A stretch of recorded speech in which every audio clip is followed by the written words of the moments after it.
이 귀한 새벽 우리 하나님의 생명의 능력이 여러분 모두 함께 하시기를 축복합니다. 오늘 다시 전도서로 옵니다. 우리 전도서는 지혜의 관점에서 신앙을 다룬 책이죠. 지혜는 버릴 것과 옮길 것을 분별하는 마음의 힘을 지혜라고 할 수 있을 것입니다. 라인홀드 니버라는 학자가 있어요. 님비라고 하는 유명한 사회 현상을 발견해낸 사람인데요. 님비 들어보셨나요? Not in my backyard. 그죠? 라인홀드 니버가 이렇게 전파한, 그러니까 가르쳐준 유명한 기도문이 하나 있습니다. 이런 기도문인데요. 주여, 제가 바꿀 수 없는 것들을 받아들일 수 있는 평온함을 주옵소서. 그리고 바꿀 수 있는 것들은 바꿀 수 있는 용기를 주옵소서. 그리고 그 차이를 분간할 수 있는 바로 지혜를 허락하소서. 이게 이제 라인홀드 니버의 유명한 기도문인데요. 지혜라고 하는 것은 이런 분별력을 말하는 것이죠. 9장 17절 우리가 읽은 성경에서도요. 조용히 들리는 지혜자들의 말들이 우매한 자들을 다스리는 자의 호령보다 나으니라. 지혜의 조용한 말이 우매자의 큰 호령보다 낫다, 이런 말입니다.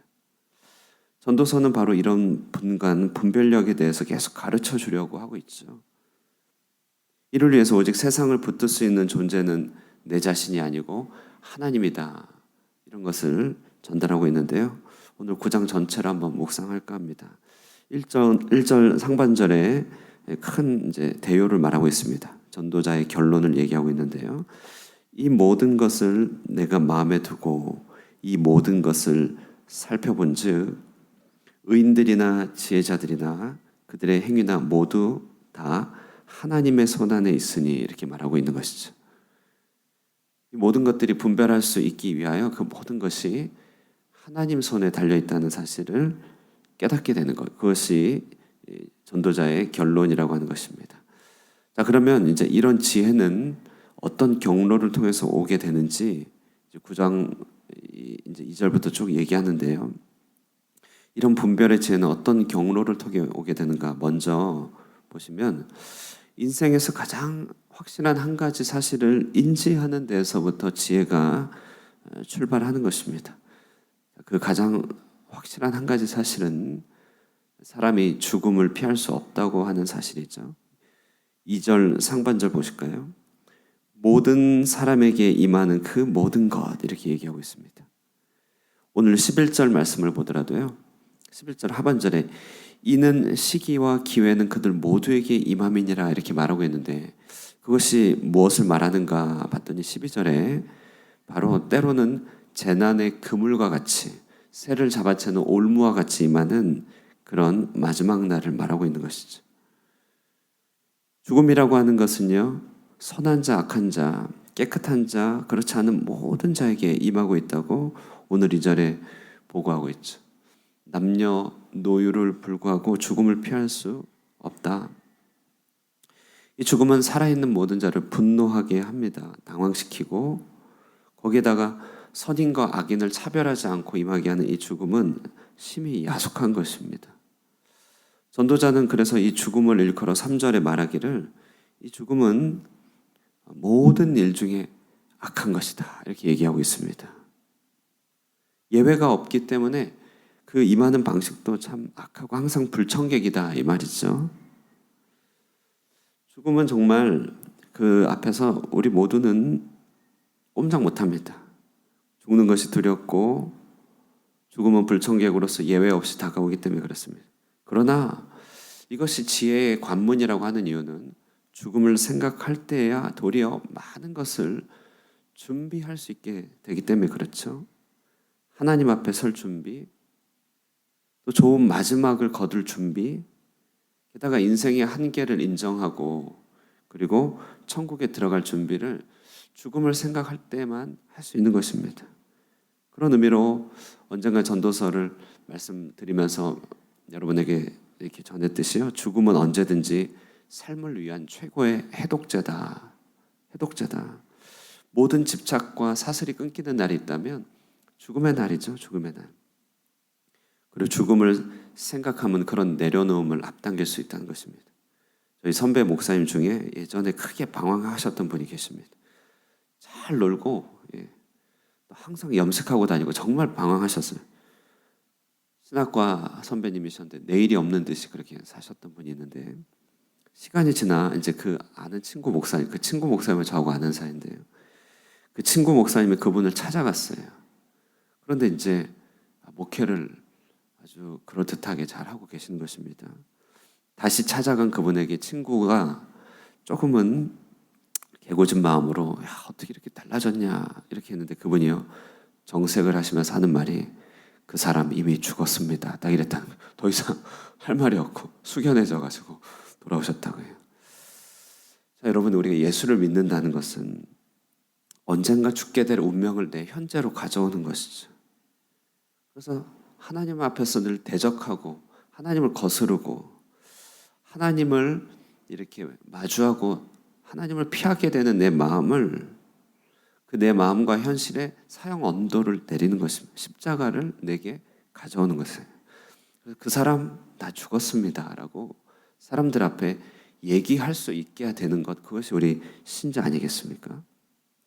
지혜는 모든 사람에게 죽음을 두신 이 하나님의 뜻을 회피하지 않고 외면하지 않고 신앙 안에서 받아들인다는 것이죠. 그렇기 때문에 죽음을 생각하는 것이 지혜의 중요한 경로이고 첫 관문이다 이렇게 얘기할 수 있는 것입니다.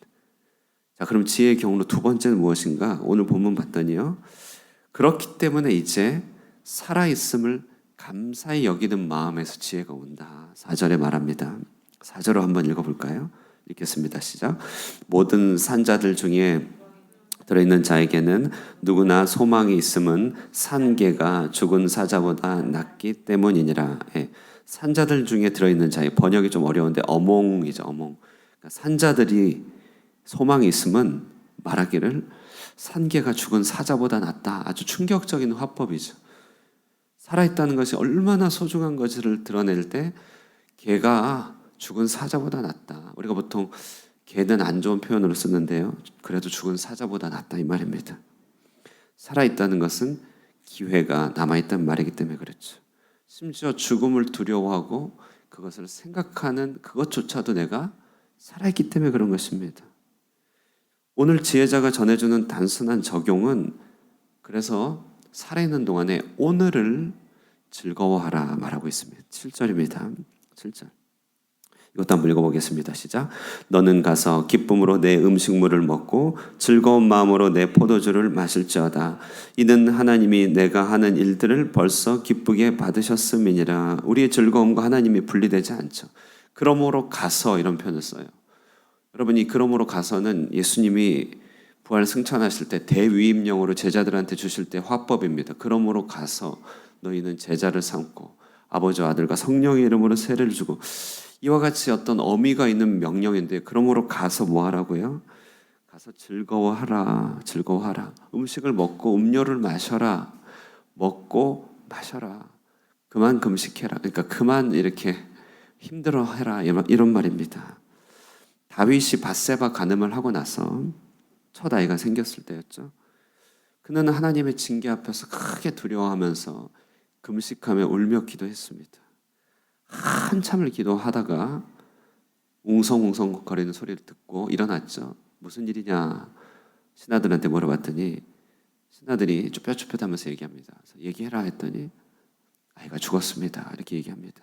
그때 다윗이 한 말이 무엇입니까? 한 일이 무엇이죠? 얼굴을 씻고 의복을 갈아입고 음식을 차려 먹습니다. 신하들이 의아해서 하는 말이 막 물어보니까 다윗이 하는 말이 뭡니까? 아이가 살았을 때 금식하는 것은 나를 불쌍히 여겨서 혹 살려줄까 함이지만 이제 죽었으니 금식에 할 일이 끝났다.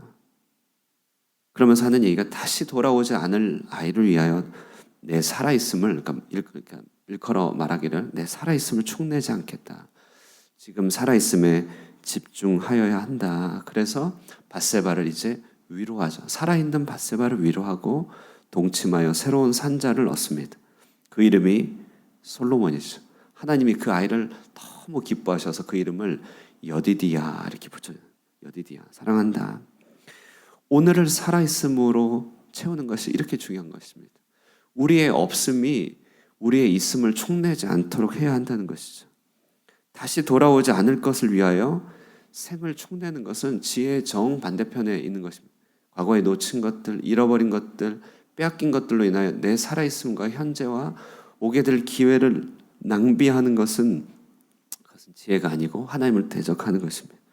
여러분, 우리의 피부의 때도 그렇죠. 여러분, 때 아깝게 생각 안 하시죠? 때 밀면 개운하잖아요. 여러분, 그거 아십니까? 때가요, 먼지가 아니라 내 피부였다는 사실 아십니까? 때는 내 피부의 표층에 세포가 죽어서 붙어 있는 거예요. 물에 불리면 죽어있는 세포는 벗겨지죠. 그때 아까워서 눈물 흘리는 분 아무도 없을 것입니다. 돈 주고 때 좀 밀어달라 이렇게 하죠. 그 말은 뭐냐면 내 피부의 심층에서 새로운 살이 돋아나고 있다는 것입니다. 오늘의 살아있음이 어제의 죽음을 밀어내도록 해야 된다는 것이죠. 전도서의 모토가 있다면 이 일을 위하여 우리가 기억해야 될 것은 그러므로 생은 유익이 아니고 선물이다. 어떻게 하면 유익할까? 어떻게 하면 유익할까 생각하면 잃어버린 것들 때문에 내가 오늘의 생을 축내게 되지만 생은 선물이라 생각하면요, 오늘을 즐거워할 수 있는 것이죠. 그러나 여러분, 정말 선물입니다. 선물. 선물로 받은 삶에 대한 가장 올바른 자세는 지나친 수심을 물리치고 염려로 내 삶을 찌르는 것들을 제거하고 오늘을 즐거워하고 일상을 살며 하루를 살아내는 것입니다. 우리는 어떤 의미에서 보면 영적인 하루살이입니다. 음식을 드십시오. 음료를 마십시오. 잘 먹고 잘 싸고 잘 주무십시오. 의복을 희게하고 머리에 향기름을 발라 내가 살아있음을 드러내십시오. 다시 말해 죽음으로 맞춰진 그날 동안에 하나님이 허락해 주신 짝과 함께 하나님을 즐거워하십시오. 서로를 괴롭게 하지 마시고 서로를 괴롭게 하지 말고 주어진 일을 또 온 힘을 다해서 살되 오늘 하루를 충실히 사는 것입니다. 아마존이라고 하는 어린이 놀이터 가면요, 고개를 하고 아이들이 높은 곳에 줄을 타고 다녀요. 애들은요, 그 높은 장소에서 스릴을 느끼면서 심장이 막 쫄깃쫄깃해집니다. 더러는 무서워서 움직이지 못하지만 그래도 그곳이 서바이벌 생존 환경이 위태로운 것이 아니라 놀이터인 이유는 그 아이 등 뒤로 줄이 위로 묶여져 있고 아래는 그물이 있기 때문에 그렇죠. 안전하다는 말입니다. 죽음이라는 헛됨, 매일의 스트레스, 큰 근심 걱정 우리를 찌르고 괴롭게 하고 과거의 지난 날들의 상처가 쓴뿌리가 되어 우리를 찌르게 할 때마다 한 가지 기억할 것은 하나님 안에서 일상을 즐거워하는 일이 우리 위에 안전끈과 아래 그물이 되도록 해야 된다는 것. 이것이 오늘의 지혜입니다. 우리에게 주신 하루를 주 안에서 즐거워하는 것보다 더 아래로 파고 내려가지 않도록 허용하지 말아야 한다는 것이죠. 그런 일들이 내 삶을 갉아먹게 하지 말아야 된다. 여기에서 지혜가 나온다는 것입니다. 오늘 하루도 우리는 속썩이는 자녀와 함께 고통스러운 근심 걱정과 함께 살아가야 됩니다. 그러나 그것도 내가 살아있다는 증거입니다. 그렇다면 우리는 오늘 하루 음식을 드시고 음료를 마시면서 하나님을 즐거워할 수 있길 바랍니다.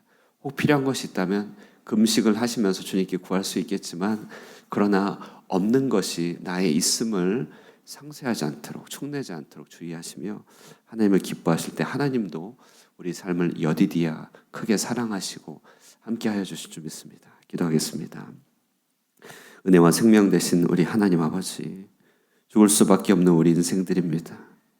그렇기 때문에 우리는 주 안에서 우리의 한계를 받아들이고 그날을 잘 준비할 수 있는 마음을 갖기를 원합니다. 오늘 하루를 살게 하셨으니 이 하루 선물과 같은 하루임을 기억하게 하여 주시고 하루를 주 안에서 즐거워하며 서로를 괴롭게 하지 않게 하여 주시고 인생의 어떤 고난과 고통들도 삶에서 선물로 주신 기쁨과 하나님 안에서의 누림을 빼앗아가지 않도록 우리 심령을 붙들어 주시옵소서. 거기에서 나오는 모든 지혜로 많은 사람들을 살리게 하여 주시고 여디디아 하나님이 사랑하시는 삶을 살아갈 수 있도록 축복하여 주시옵소서. 예수님의 이름으로 기도드리옵나이다. 아멘. 우리 말씀 생각하시면서요, 오늘 하루를 즐거워하며 주 안에서 기뻐하며 많은 사람들에게 지혜를 베풀 수 있는 하루를 살게 해달라고 기도하시고, 연말을 위하여 잘 마무리하고 새해를 은혜 가운데 맞이할 수 있게 해달라고 기도하시고 돌아가도록 하겠습니다.